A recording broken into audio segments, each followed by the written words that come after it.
Welcome to Me Surf TV.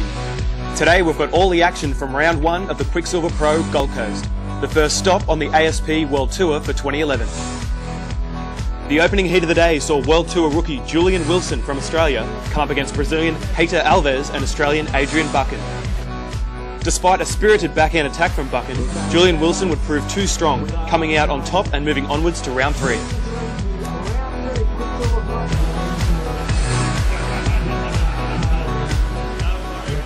The conditions are fun. It's kind of tricky to find the good waves. I might have let one or two go, but yeah, I found my share and I got the scores. But it's definitely not easy right now. I think the conditions will get a lot better though. Heat number two saw Australian goofy footer Matt Wilkinson put on a clinical backhand display to see him advance through to the winners round.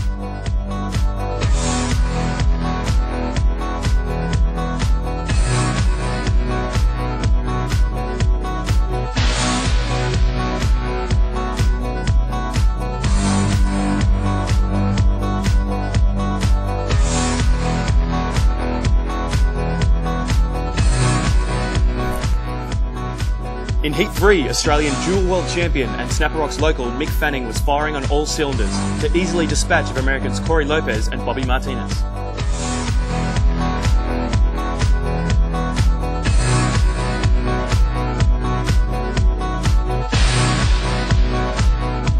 Stoked, I got that one wave at the start, sort of settled the nerves a bit. It actually was really slow out there and really wobbly. There wasn't any wind, and I think from the north wind we had yesterday sort of kept a little bit of chop, but I just stoked to feel one out at the end and make it through. Defending Quiksilver Pro champion Taj Burrow was in fine form during Heat 4, posting the highest heat total of the day. This high-performance wave scored the Australian 9.27, the second best wave score of competition thus far.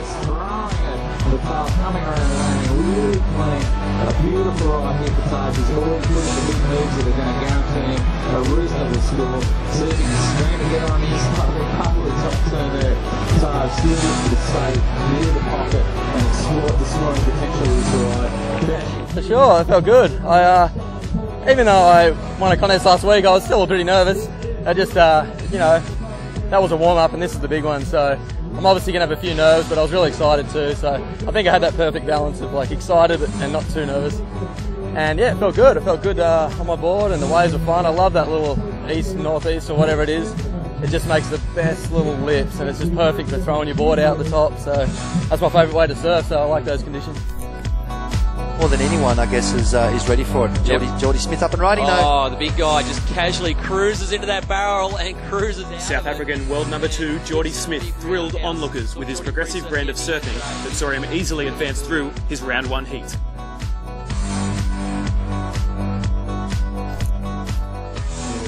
Round 6 saw 10-time world champion Kelly Slater face off with Australian Kai Otten and 16-year-old wildcard Matt Banting. Young Banting didn't go down without a fight, but in the end, Slater was just too good. Probably the last wave of the heat, or anyway, throws it up off the top, sticking close to the pocket there, that traditional placement that he's been using. Feels alright. I didn't have that great a heat, but got the win and kind of blew my best wave probably. I had a nice section and just mistimed it. But there's a few fun waves out there, and it's definitely a fun day to have the contest.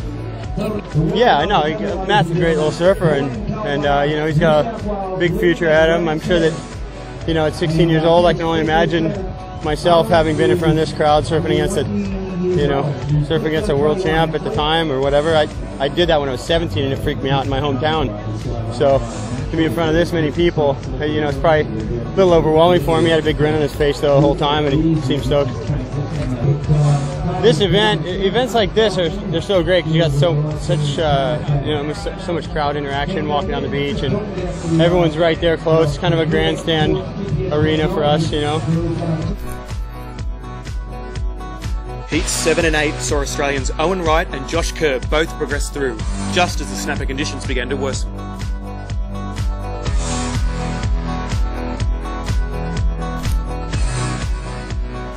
Two-time Quiksilver Pro champion and Gold Coast local Joel Parkinson was one of the form surfers of the round, having little problems advancing through heat number 9. I've been back in the water a long time. I just, I've been off season, so I haven't been able to compete. But I had a good little warm up last week at Burleigh in the contest there, and it felt good then.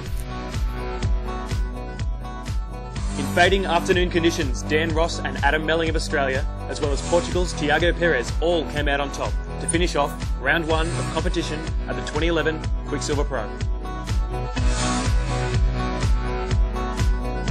Right now, up and riding here, Tiago Perez with that sandbank. I mean, considering how terrible the actual wave, wind and so forth, the wave quality is pretty good. Yeah. I wouldn't mind being out there, that's for sure. I mean, look at this wave that Tiago's got. He's just absolutely ripping it to pieces. Big, solid manoeuvres, throwing a lot of spray, and that's what the judges want to see.